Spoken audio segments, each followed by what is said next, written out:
Hi there and welcome to Mr. Mitchell's Mathematics. We're now going to be looking at how to plot coordinates on a scatter graph.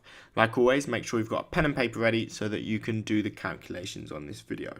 So let's have a little look at question A. What we have is 4 coordinates here which we need to plot onto the scatter graph on the left.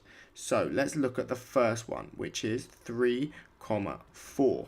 What that means is we need to go 3 across on the x-axis and 4 up on the y. Why don't I drag now this little point here and do just that. So we do 3 across on the x-axis, 4 up on the y. And the point is now in the correct position. Now what we're going to do is have a look at 8, 5. So let's drag another one of these crosses and we're going to go 8 across on the x-axis and right up to 5 on the y. The next one, 8, 2. So let's grab this x and we go right across to 8 and 2 up on the y-axis. And the last but not least, 3, 1. So let's grab this x, move across, and we are going to do 3 and then only moving up 1. So we now have plotted all 4 points. Let's join them up and see what we get. So we do 1, 2, 3, and back to there.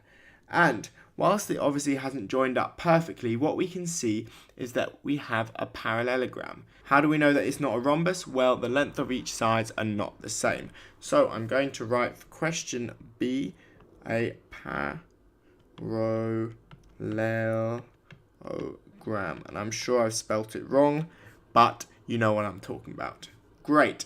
Like always, I'm going to give you a chance for you to try something at home. Have a look at this question here, plot the coordinates, and find out what shape is formed.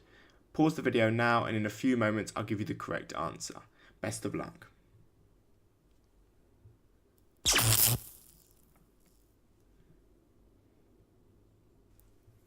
Okay, great. Let's start with this first coordinate here.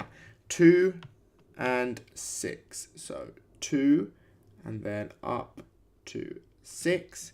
The next one is 9, 6. So I'm going to grab this point and I'm going to go all the way over to 9 and up to 6. The next one I'm going to do is 9, 1. And so I go right across the x-axis to 9 and up to 1. And the last one I'm going to do is 2, 1. So let me grab this and I'm going to go 2 and 2, 1. Great, so now I've collected all of my points. Now what I'm going to do is join them up to find out what the shape is.